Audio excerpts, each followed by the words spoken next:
comfort, won't listen to others, dominating. I think that's the ego. We've clearly got an issue here with one or two of our chairs, or people who are participating in meetings. Dominate, won't keep the meeting on track to the agenda. Clear agendas when needed, start on time, don't waste time. Everybody heard, documented, action, lots of good points of feedback. Bad meetings without specific purpose, don't have a clear agenda, don't start on time, disturbances, confrontation, improper documentations, no clear actions. Yep, I think will we be able to save these comments before we close down? Okay, thanks for those feedback. And what we'll do is we'll try and cover those in our meeting, in our discussion.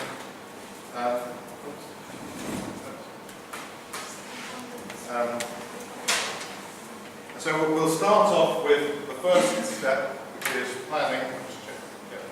Planning. It's first of all to think of, and I always sort of think about planning. Planning is the 6 P's. Now I didn't mention the 6 P's in one of my previous training sessions. Can anybody remember the 6 P's? Okay? So these are 6 P's that you need to remember for planning. Prior, prevention and planning prevents poor performance. Okay? So a number of these things that you've all highlighted are things that, and there are obviously been some good meetings because you've given examples of good meetings, but also you've given examples of bad meetings. And I bet the ones that have gone well, the planning is the start of it all. Because good planning makes a meeting run well. And so prior preparation and planning prevents poor performance. And there's another good phrase which is, if you something I'll try and remember before the end. But if you don't plan, then you do plan to fail. So there's a good phrase like that. So planning starts at the beginning. And so I think the first thing we need to think is reasons for having a meeting. Because we haven't really, let's go back to the beginning. Because why are we having this meeting in the first place? And in the communications group, we listed a whole load of ways of passing messages to other people. All the way from Instagram, SMSs, text messages, emails, got 101. Teleconferences, telephone calls, putting things on the website, putting things on Facebook, putting things on Twitter, 101 reasons. So why are we bothering to meet in the first place? So I think it's worthwhile thinking about what are the things that we need to meet and talk about.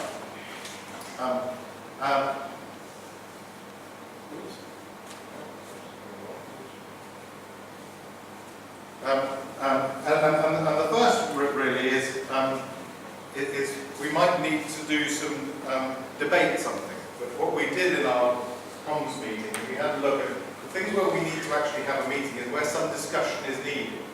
Because if it's just passage of information, if you're just saying, on Thursday we will be doing this, next week there will be an audit of that, the week after there will be National Autism Day, the week after that there will be, and all you're doing is passing a series of pieces of information. There's not a lot of point in meeting. Because actually, the purpose of meeting is where you need to have face-to-face interaction with people.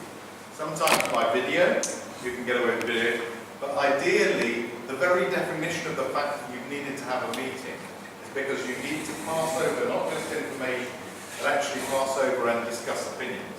So actually having a debate in that is quite important. The second is that you need to have mutually agreed decisions. Okay? But you don't want to just have, I'm the big boss, I made a series of choices, and this is what we're going to go and do, so this is what we're going to do. So you might want to have a meeting where you need to hear a variety of opinions to come to the right conclusion. And as well as that, you need to have ownership of that, so that actually everybody feels that they had an opportunity, which means that you're bound to have some debate. So having a debate isn't bad, but it could be improved if we do have a debate and people are more likely to deliver on it if they feel that it is there. It also, if well run, can build teamwork, because the meeting is a way of the team coming together to agree something. And also it's a way of explaining the context. Quite often when you write a paper about something, you can't give the context to it and describe it in a way that is more meaningful to others. And so you need to think before you have a meeting, why are we having this and do we really need it? Because they're expensive things as well. If you tot up the amount somebody is paid per hour and you then add up all of the individual people that are in a meeting and then the travel costs of getting to the meeting, it's got to be worth the actual getting there together to happen. And so that also then leads us on to that there are obviously a set of reasons why we might not want to have a meeting. And I realise that, sorry, I've got the version which hasn't got, for you, the slides which has the bullet points that would come up, which is why I've got a slight version control problem on things, which is why I'm having to read this out. But I mentioned the first one, which is just passing on detailed information. It's very boring just to listen to somebody reading a whole bunch of stuff that you could much quicker and much cheaper look at because it's on the shared drive. You can send a WhatsApp group call to give them up. You can put something on the website and send an email to remind them that it's all on the website. So if you don't have to meet, don't meet. And a lot of those things which are often added to meetings could be put on those websites. They don't actually need to be.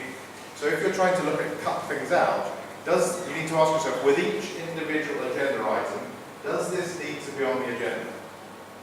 Because that will then advise you as to whether or not you can cut out a lot of the unnecessary things that are there.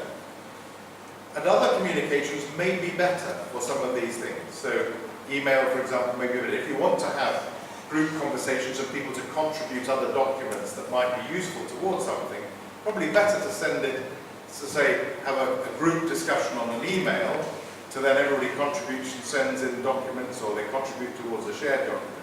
And that, you can probably get 80% of the way there, if you like, on building up a draft document or a shared document in a shared area or whatever, with track changes and the like.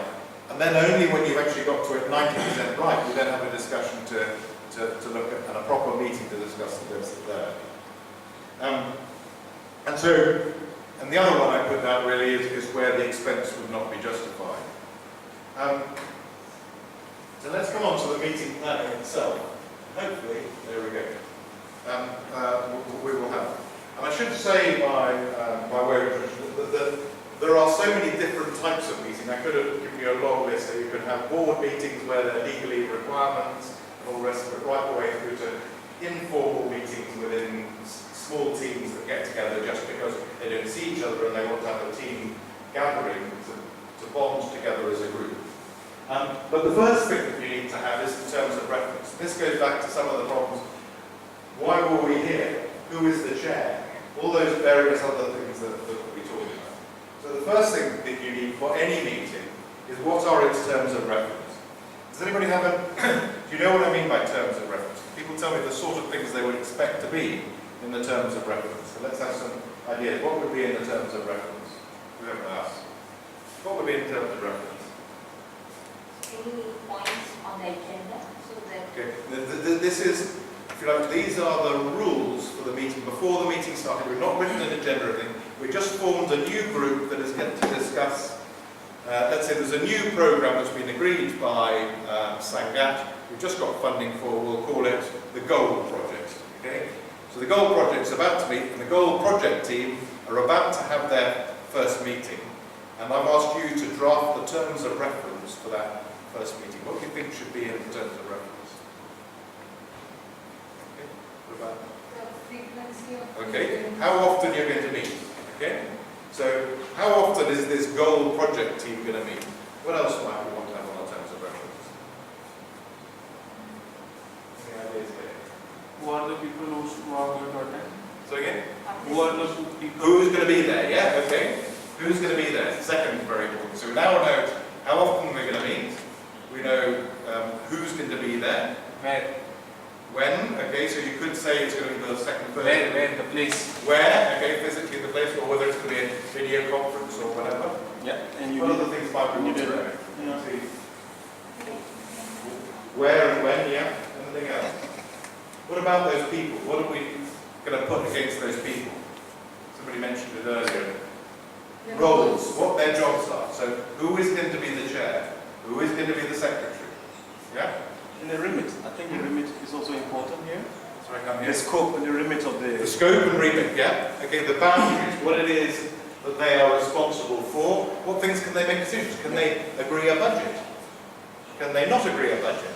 Can they make recommendations to the management committee? Can they make recommendations to the senior management team? Can they apportion expenditure? Yeah. Up to what limits? All of those sort of things. So the terms of reference are really, if you get the terms of reference right, then obviously the meeting is more likely to be successful. Because everybody knows why they're there, in advance when they're going to be there and for what reason, and what their roles are going to be there. So I put down online who and what their roles are, why they're meeting, what they're there to do, how frequently they're going to meet, what powers they have.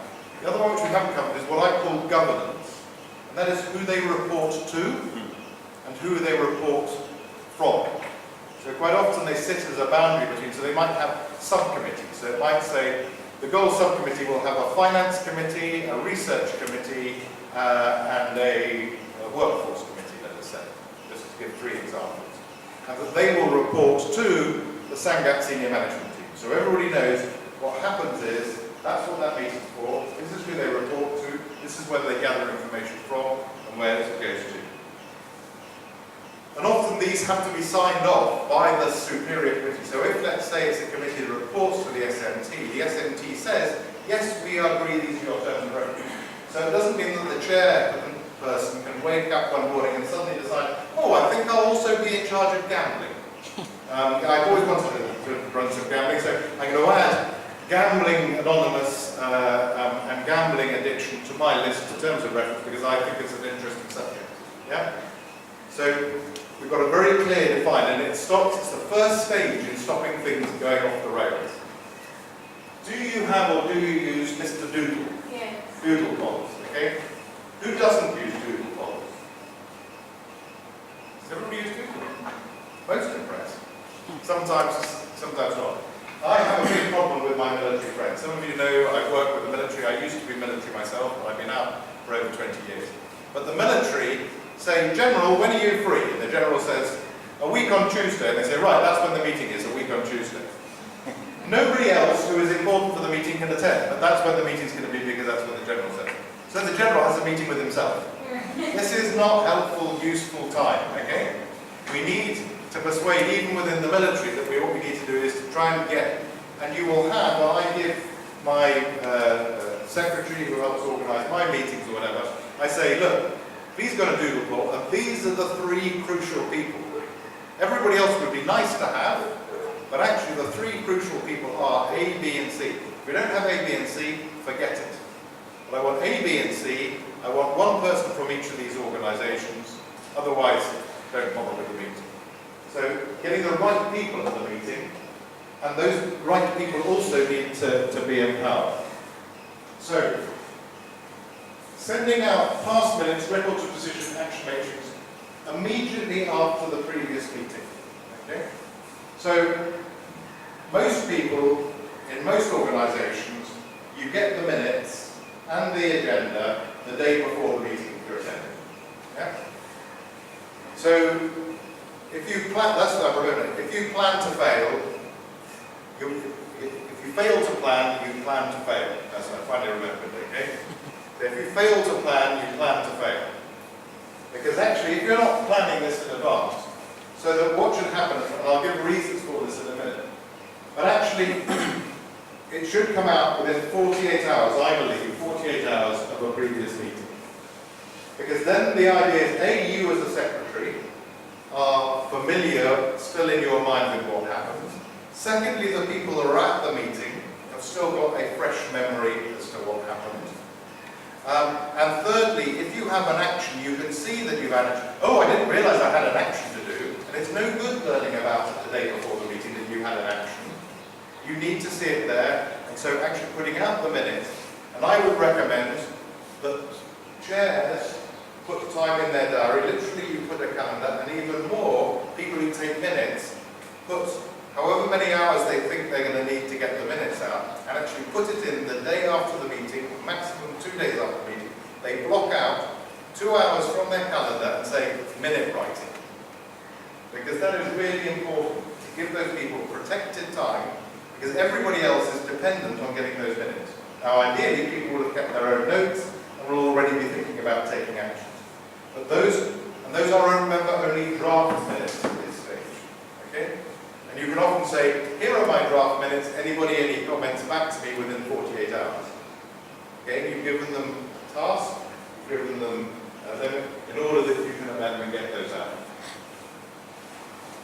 What I also do really good ones, is they send out about, depending on how the gap between the meetings, about 2 weeks to a month before the meeting, you send out the action points, a reminder of the action points. Often I have a really good person who does our oversight group. Our oversight group is like our board equivalent, our oversight group. And about a month before the next oversight group, and you can remind yourself about this in Outlook by setting up reminders and all the rest of it, I get a thing saying, Andy, at the last meeting, you agreed you would do A, B, C, D. I think, did I? I don't remember doing that, because it was 2 months ago. And thank goodness. And sometimes I think, oh yes, no, I already did A, didn't I? Yes, I'd forgotten I'd done that. B, yes, oops, I haven't done anything about C. And D, I wrote to somebody and they haven't replied to me. So already we're making the chances of the meeting more successful, and we haven't even got to planning the agenda. Yeah? So there's a lot of planning going on for our preparation and planning, preventing poor performance, even before we got to writing agendas. So we first decided, do we want to meet, what we were talking about before, and whether or not it's worthwhile having a meeting or not. And the second one is, we've got to go through all of this process. Only now do we begin to start thinking about the agenda, because prior to this we've always been talking about the past meeting, yeah? Now we're talking about the next meeting. And we all, first of all, need to say, does anybody have any agenda items? Why do you think I might be asking for people for agenda items? Isn't it the chair to decide what should be on the agenda?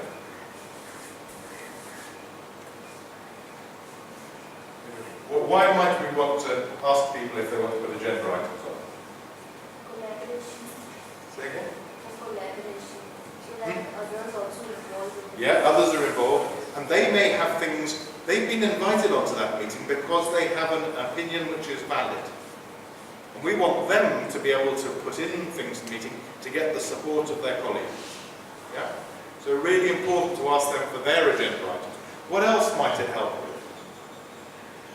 What's the most frustrating bit of a meeting? It happens at the end. It's 3 letters. A, O, B. You get through right to the end of the meeting, you think, right, 5 minutes to finish off, then we all go home. Any other business? 57 items of any other business. Yeah? And you think, people talk, there's one thing, stamina or whatever, maintaining concentration. I've lost my concentration by any other business. Yeah? If it's a big meeting. If you've asked for the business before you get to the meeting, it is perfectly legitimate for you to say, we will not deal with any other business unless it's an emergency. Or any other business at the discretion of the chair. So when you get the person who's argumentative, and often the argumentative people don't do any planning, that's why they try to use the argument to distract you from your planning, is my experience. Yeah? So they come up, they have 5 hours of they say, and then of course everybody's forgotten the really important decisions that you made earlier. But if they've got to plan, you'll find that they don't have time to make difficulties, because they won't make the effort. And when you're trying to chair that meeting, you can say, you were sent an email 2 weeks ago asking if you had anything to raise. This is not an emergency that has arisen in the last 2 weeks. You haven't produced a paper for our meeting, so therefore we will not discuss it. Goodbye. Yeah? Not being rude, being polite. They had the opportunity, they had the email, they chose not to write a paper. The chair could still reject the paper, that's the chair's privilege. But you give people the opportunity to do the right thing. If they choose not to do the right thing, then we can go in a different way. So you invite them. Then the chair needs to sit down and decide what the agenda is going to be. And we'll talk a little bit more about what the agenda might include. And the agenda needs to go out with the relevant papers, and I'll talk about what I mean by relevant papers, the minimum of 5 working days, I think, is fair.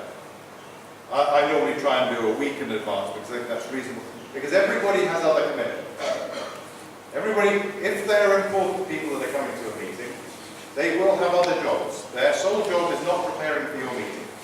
So they have to schedule some time to read those papers and to read the agenda and to know what's coming around. What you also need to have, and this often happens at the first meeting, is a set of rules and behaviours that you will accept within meetings. It's how it will be controlled, the meeting, when any other business, I've already mentioned any other business. Timing, that's both timings of arrival and what you will or won't do if people arrive late. Yeah? We will not go back to the start of the agenda, could be one. If you have missed out, you will have to find out afterwards what you missed. And if everybody understands those rules are clearly agreed and maybe at the first meeting signed off and minuted, that says we all agreed to sign up, it could be part of the terms of reference. You could have an annex to the terms of reference that say these are the behaviours that we will accept. You will not be rules for non-attendance. If you give apologies, what that means. If you don't give apologies and don't attend, what that means. Whether you will be looking at emails throughout the meeting and not paying attention. Whether you will be actively listening to other people's comments, not just listening to your own bits. Whether you will do the reading necessary before the meeting. Whether you will be polite, whether you will be listening attentively, and what you will do in advance and ahead of the meeting. So there are a whole lot of things that you could put into that. You also need to think as the chair, and ideally you will know most of the people that are going to be there, the personalities that are going to be there. And sometimes what people will do is that they will phone around. If it's a really senior meeting, quite often what will happen is maybe the secretary to the meeting, and I don't mean the person that necessarily writes the minutes, but a senior person who has responsibility for the meeting, might go around and say, how do you feel about the new idea for changing the budget format or something, let us say? So that they know where the objections are going to come from, so that they can manage the conversation and make sure the people who have very important opinions, in the opinion of the chair, and the chair has been chosen for a reason, because in theory they have more knowledge or more experience or more management skills or whatever than other people that are sitting on the committee, that they might want to sort of work out how they're going to manage the meeting. They might, if there's going to be one very contentious item, you might not want to have it at the beginning. You want to find a nice item that everybody can agree about at the beginning, so everybody's feeling nice and friendly towards each other before we get on to the difficult bit. So there's quite a lot of skill in doing that preparation for the meeting. We then obviously look at agreeing the actions, the notes, any other business, and then closing the meeting. And I'll go through the meeting planning in a little bit more detail. I'll have a quick pause there, and I'll ask Deepak to see if there's any questions if he wanted to type it around there.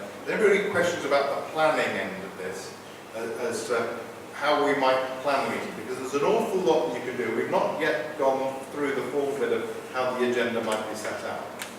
But you see what I mean about getting the planning of that around, thinking all of these things, because you can avoid a lot of the problems that we've talked about here way before. And before we've had a meeting, before we've even got the topic of the meeting. So questions, any questions? Any questions here? Is it making sense?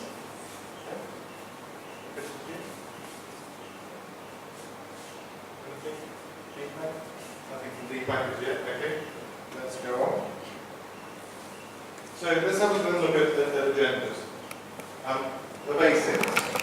So clearly, the first stage on an agenda normally is the introduction stage. If it's new people being introduced, it may well require quite a long section in there for everyone to explain their roles, why they're on that meeting, and the rest of it.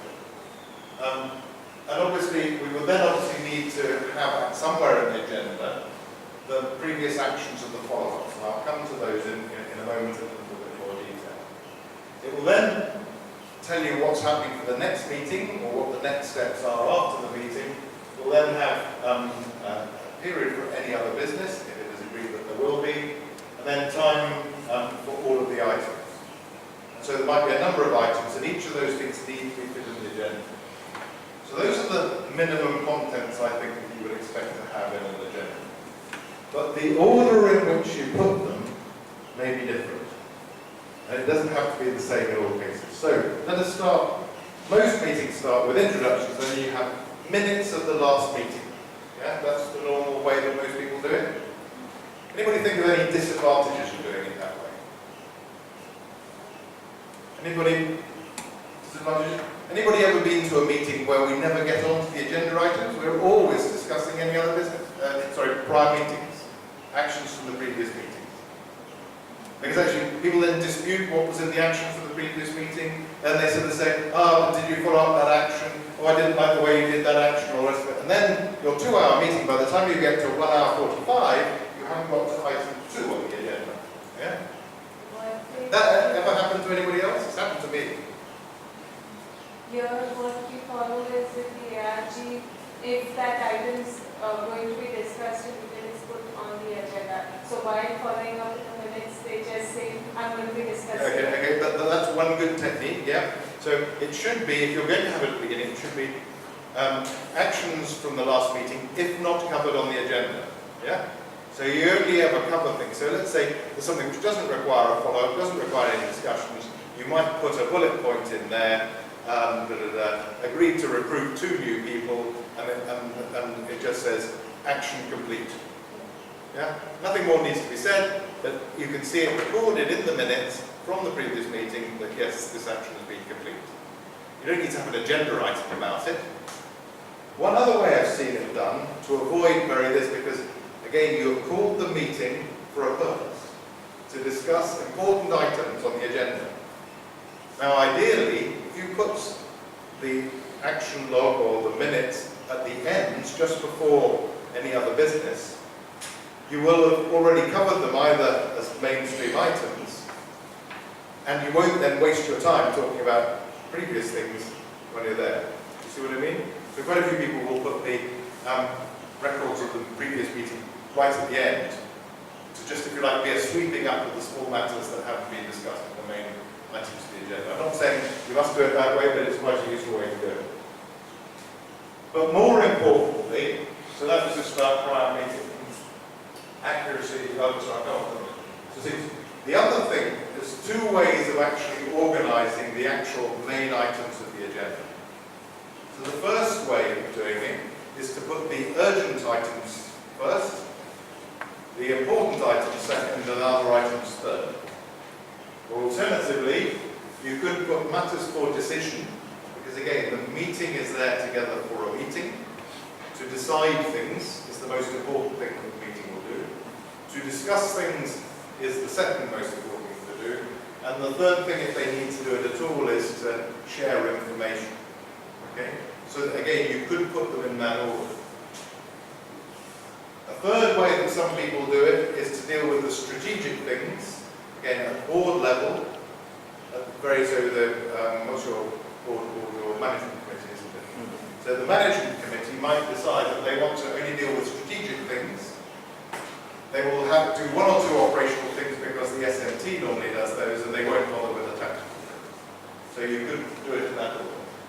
The other way, and if you've got meetings which have a lot of external people, is you might group them together as common topics. So, for example, you might put all the finance items together, so the director of finance only has to come for the half an hour of the meeting when finance is discussed.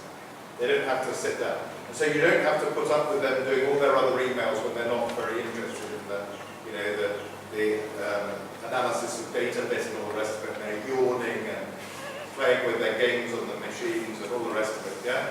So you may want to group them where the HR people will come in at one bit of the meeting, the finance people come in. So there are different ways. It isn't always just, this is the order I thought of them in my head, we'll put them down 1, 2, 3. It's thinking about which ones we're going to have.